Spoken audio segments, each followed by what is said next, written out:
একজন খামারে কিন্তু এমনিই বলে না যে গরু বিক্রি করা হবে, বিক্রি করতে হবে। আমার ওই পজিশনে গেলে কিন্তু গরু বিক্রি করতেই হবে।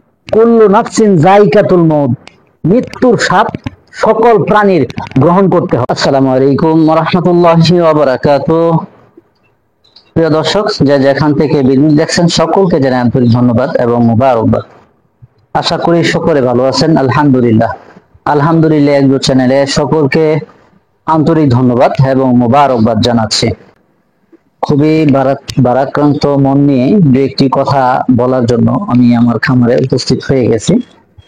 কারণ হচ্ছে, যে পরিস্থিতি দাঁড়াইছে, হয়তো আমার পুলি যা আছে সব বিক্রি করতে হতে পারে, আমার বিক্রি করতে হবে। সেই বিষয় নিয়েও আপনাদের সম্মুখে তুলে ধরার চেষ্টা করব। কারণ একজন খামারি অনেক স্বপ্নের পর, অনেক আকাঙ্ক্ষা, ভালোবাসার পর কিন্তু একটা খামারি খামার জগতে আসে। খামারে ঢোকাটা এভাবেই হয় না, অনেক ভালোবাসার, অন্তর থেকে ভালোবাসার দিক নিয়ে পরে কিন্তু খামার জগতে আসতে হয়।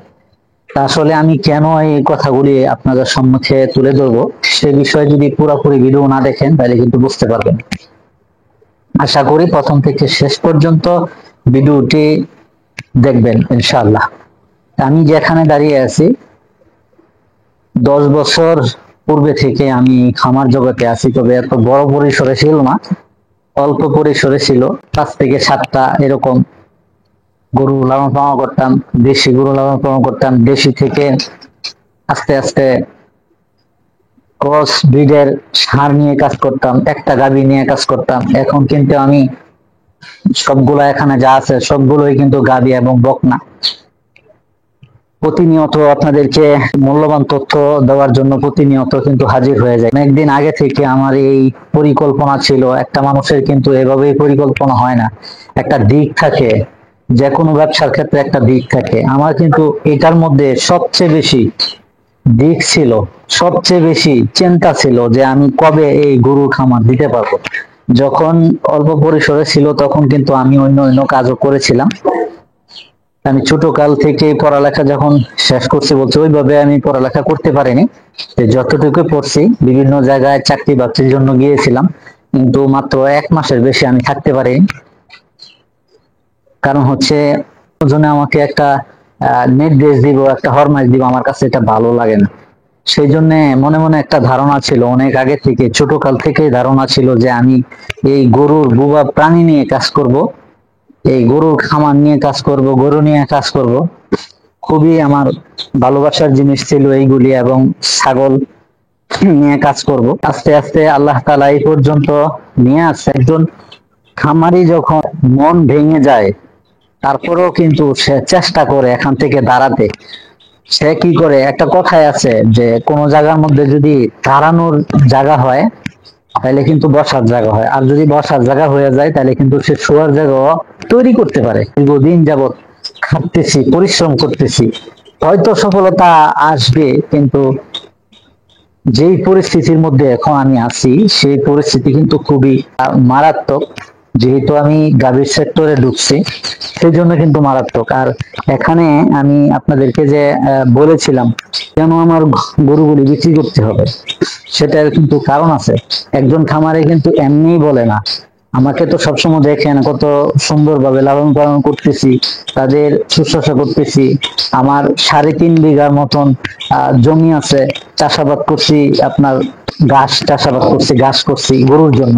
একজন খামারে কিন্তু এমনিই বলে না যে গরু বিক্রি করা হবে, বিক্রি করতে হবে। আমার ওই পজিশনে গেলে কিন্তু গরু বিক্রি করতেই হবে।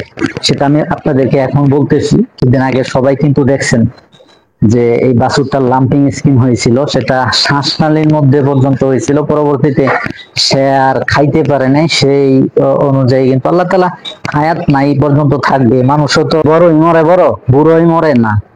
ছোট অবস্থায় তো শিশুরা মারা যায়, অনেক আছে পেটের ভিতরে মারা যায়, অনেক আছে জন্মগ্রহণের পর মারা যায়, অনেক আছে 7-8 বছরের পরও মারা যায়, আবার অনেক আছে যুবক অবস্থায় মারা যায়, অনেক আছে বুড়া অবস্থায় মারা যায়। যখন যার মৌত আল্লাহ তাআলা যখন যাকে নেয় তখন কিন্তু তার মৃত্যুবরণ করতে হয়। আল্লাহ দুনিয়া থেকে নিবে, এটা স্বাভাবিক, আজরাইল আলাইহিস সালামের মাধ্যমে। প্রাণীরও কিন্তু মৃত্যু আছে। যদি আল্লাহ তাআলা চায় যে এই গরুটা এতদিন পর্যন্ত রাখবে, আল্লাহ তাআলা ইচ্ছা রাখতে পারে। যেই বাছুরটা আমার 24 দিন 22 দিন কিংবা 24 দিনের মাথায় এরকম একটি ঘটনা হয়েছে, ঈদের দিন থেকে অসুস্থ হয়েছে, তারপরে 6 দিনের মাথায় এই বাছুরটা লাম্পিং স্কিনের কারণে মারা গেছে। আমার যতটুকু ধারণা এই পর্যন্ত যে হায়াত আছে, এই পরে আর থাকবে না সে দুনিয়াতে, একটা উসিলায় সে চলে যাবে। আর একটা মূল বক্তব্য এখানে আপনাদেরকে বলতে চাই যে যে আমার খামারে বিড়ু করার কারণে অনেকে আমাকে কমেন্ট করছেন যে ভাই বিড়ু করার কারণে হয়তো এরকম হইতে পারে, অনেকে মাশাআল্লাহ বলে না, সে বিষয় নিয়ে আমি একটু আলাপ করতে চাই, যদি আপনারা শুনেন অবশ্যই ইনশাআল্লাহ মনোযোগ দিয়ে। এখন আসি, যে বাচ্চাটা মারা গেছে সেই বাচ্চার ভাই কিন্তু আরো 1 বছর পূর্বে সেটাও কিন্তু এরকম 22 থেকে 25 দিনের মাথায় সে দুনিয়া থেকে চলে গেছে। সেটা হচ্ছিল আপনার শ্বাসকষ্টে সমস্যা হয়েছিল, নিউমোনিয়ার সমস্যা, অনেক চিকিৎসা করার পরেও তাকে রাখা গেল না, আল্লাহ তাআলা নিয়ে গেছে। এই যে একটা সম্পদ হারাইছি আসলে, কিন্তু যখন একটা সম্পদ থাকে এটার প্রতি একজনের মহাব্বত থাকে, ভালোবাসা থাকে, এখান থেকে বেনিফিট আসবে, টাকা যদি কিছুদিন থাকে তখন বিক্রি করলে এখান থেকে টাকাটা অর্জন করতে পারবো, এই যে একটা আশা আকাঙ্ক্ষা একজন খামারি থাকে, বাড়ির যারা থাকে তারাও কিন্তু এই খামার পরিচালনা করে, খামার নিয়ে দায়িত্ব পালন করে, বাড়ির যারা আছে বাপ মা যারাই আছে সদস্য, তারাও কিন্তু এটা নিয়ে একটা চিন্তা ভাবনা করে যে না, যদি পুত হয় তো পুতের জন্য চিন্তা ভাবনা করে যে না, এটা থেকে সে আস্তে আস্তে বড় হতে পারবে, এটা যখন বেচবে তখন তার টাকা আসবে পকেটে, একটা কিছু করতে পারবে, খামার আরো বড় করতে পারবে। এই দিকগুলো কিন্তু আসলে গার্জিয়ানের থাকে। যাই হোক, এটা আল্লাহ তাআলা ভালো জানেন, এটা আল্লাহ তাআলা কখন কাকে কিভাবে উঠাবেন, মুহূর্তের মধ্যে আল্লাহ তাআলা বড় লোক বানিয়ে দিতে পারেন, মুহূর্তের মধ্যে আমার এই খামার বড় করতে পারেন, আবার মুহূর্তের মধ্যে খামার একবার ধ্বংস করে দিতে পারেন, সেটা আল্লাহ তাআলার ইচ্ছা। তবে সকলের কাছে দোয়া চাবো যেন আল্লাহ তাআলা এখান থেকে বরকত দেয়, কোনো মুসিবত যেন আর না আসে, সেই জন্য দোয়া চাবো। বলছিলাম যে গরু বিক্রি করতে হবে, তবে ওই দিন যে বাচ্চাটা মারা গেছে সেটা মারা যাওয়ার 2 দিন পর আব্বা আসলে অনেক কষ্ট পাইছে। আব্বা আমার সাথে যেহেতু ওই আপনারা দেখছেন কিভাবে গরুর যে ফিটার নিয়ে আসছিলাম, এই ফিটার দিয়ে কিন্তু বাচ্চাকে দুধ খাওয়াইছি, বকনা বাচ্চাকে, এত সুন্দর তেলতেলা কোয়ালিটি পূর্ণ বাচ্চা যদি বেঁচে থাকতো তাই 25 লিটার মতো দুধ পাওয়া যেত, এরকম পজিশনের এরকম কোয়ালিটি পূর্ণ ছিল। ওই দিন পরে আব্বা আব্বা বলতেছে যে তুই যে খামারে আছস, যে অবস্থা যে হালত, আর 2 বছর সময় তোরা আমি দিলাম, 2 বছর সময় দিলাম, যদি এই 2 বছরের ভিতরে যদি তুই খামার থেকে কোনো কিছু না করতে পারস তাহলে গরু টরু যা আছে সব বিক্রি করে দেন। ভাই একটা খামারের কিন্তু এটা শোনার পরে, যে খামার পরিচালনা করে, যেহেতু আমার আব্বা গার্জিয়ান, আমি যতই বড় হই আব্বা যে যতদিন পর্যন্ত আছে ততদিন পর্যন্ত উনি কিন্তু গার্জিয়ান বাড়ির মধ্যে, ওনার কথা শুনতে হয়। আমি যতই ধরেন আমার টাকাই, কিন্তু তারপরেও কিন্তু আব্বার কথা শুনতে হইবে, কারণ আব্বা হইছে মুরব্বী গার্জিয়ান, বাপ মার কথা শোনা আমাদের জন্য কর্তব্য। যেহেতু এরকম একটি কথা বা কষ্ট পেয়ে যেভাবেই হোক বলে ফেলেছে, হয়তো আমার এই খামার থেকে ছিটকে পড়তে হবে।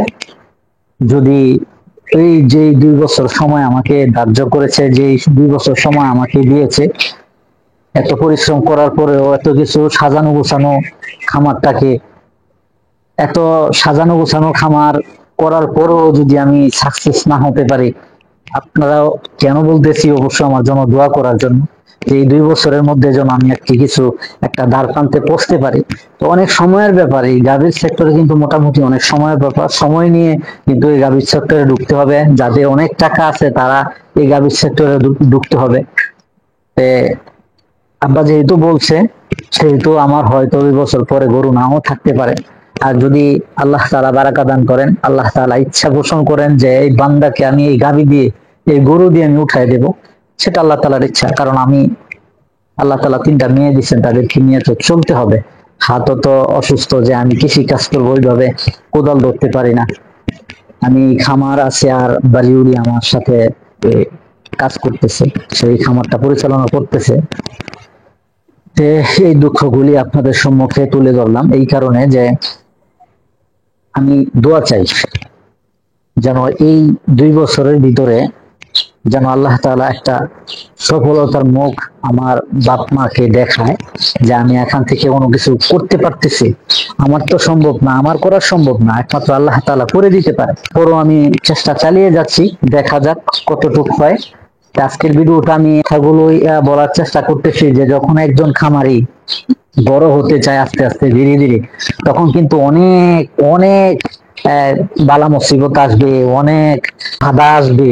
সেই বাধা উপেক্ষা করে, সেই বাধাকে অতিক্রম করে কিন্তু খামার জগৎটা পরিচালনা করতে হবে, খামারে আগাইতে হবে।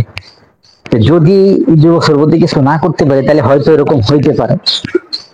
মাশাআল্লাহর ব্যাপারে অনেকে আমাকে বলছেন যে ভাই, এক ভাই আমাকে কমেন্ট করছেন যে ভাই আপনি গরু ভিডিও না দিয়ে, আপনি যদি না দিয়ে করতেন তাহলে বাছুরটা হয়তো।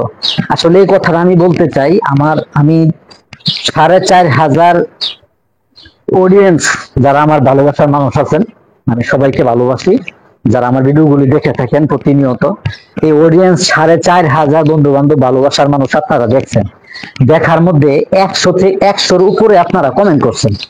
100 উপরে যদি কমেন্ট করে থাকেন, আমাকে সান্ত্বনা দিয়েছেন যেভাবে হোক, অনেকে অনেকভাবে আমাকে সান্ত্বনা দিয়েছেন। এর মধ্যেও কিছু কমেন্ট আমার কাছে আসছে 20 থেকে 30 জনের মতন, যে ভাই আমার একটা বাছুর মারা গেছে এই রোগে বড় অবস্থায়, ভাই আমার আমার ফার্মের 2টা মারা গেছে এই রোগে, ভাই আমার 3টা মারা গেছে। আমি কি বলবো ভাই আপনাকে, আমি কি সান্ত্বনা দিব, আমার অবস্থাই ভালো না। এরকম কিছু কমেন্ট আমার চোখে পড়ছে। আমি কিন্তু তাদেরকে আবার রিপ্লাই কমেন্ট দিছি, সবাইকে দিছি আলহামদুলিল্লাহ। তা আমি বলতে চাই, এখান থেকে আপনাদেরকে বোঝাতে চাই যে তারা কি ভিডিও করে না তো। তারা কি অন্যজনকে এরকম ভাবে সুন্দরভাবে বোঝায় ভিডিওর মাধ্যমে, ইউটিউবের মাধ্যমে, যে ভাই এইভাবে এইভাবে করেন না? তারা ভিডিও দেখে। এই যে যদি আজকে যদি তারা আমার এই কমেন্ট গুলো না করতো তাহলে আমি কিন্তু বুঝতে পারতাম না। এই জন্য মনে ধারণা এটাই নিতে পারতেছি যে যখন যার মালিকুল মউতে যাকে ধরবে, যার প্রাণ আছে, কুল্লু নাফসিন যায়িকাতুল মউত, কুল্লু নাফসিন যায়িকাতুল মউত, মৃত্যুর স্বাদ সকল প্রাণীর গ্রহণ করতে হবে, এটা বুঝতে হবে। তবে কথা আছে, এই যে বলছেন কথা আছে যে রাসূল সাল্লাল্লাহু আলাইহি ওয়াসাল্লাম বলছেন যে এই চোখ লাগার বিষয়টা সত্য। তার মানে এই নয় যে চোখ লাগার সাথে সাথে আপনার বাচ্চা মারা গেল, আপনি মারা গেলেন, এটা হতে পারে না। চোখ লাগার বিষয়টা আছে। তবে এই চোখ লাগার জন্য মাশাআল্লাহ টাঙানো যায়, যেমন আমি মাশাআল্লাহ লাগিয়ে নিছি, আমার পিছনে সবসময় মাশাআল্লাহ জিনিসগুলি থাকে। আমি আসলে আপনাদেরকে আমার গরু দেখাই এটা না যে শুধু আপনাদেরকে বিনোদন দেওয়ার চেষ্টা করি, এটা না। আমি আপনাদেরকে, আমি গরু থেকে, আমি এই খামার থেকে কি পাইতেছি কিংবা কি ভুলগুলি আমি করছি সেগুলি তুলে ধরার চেষ্টা করি। আসলে অবশ্য সবাই বুঝতে পারছেন, আসলে কেউ কোনো কিছু নিবেন না। আমার জন্য দোয়া করবেন, খামারের জন্য দোয়া করবেন। আমি আজকে আপনাদেরকে এই কথাই বলছি যে আমার খামার হয়তো 2 বছর ভিতরে যদি আমি আব্বা এবং মা, আমার বাড়ির যারা আছে সকলকে যদি কোনো কিছু না দেখাতে পারি, আমার শক্তি নেই, আল্লাহ তাআলা করে দেখাবে ইনশাআল্লাহ। আল্লাহ তাআলা যে কোনো সময় যে কোনো কিছু করতে পারে। সকলে দোয়া করবেন। আজকে এই পর্যন্তই। অন্য নতুন কোন ভিডিওতে আবারও হাজির হয়ে যাব। আমা তৌফিক ইল্লা বিল্লাহ। নাসরুম মিনাল্লাহ ওয়া ফাতহুন কারীম। আসসালামু আলাইকুম ওয়া রাহমাতুল্লাহি তাআলা ওয়া বারাকাতুহু।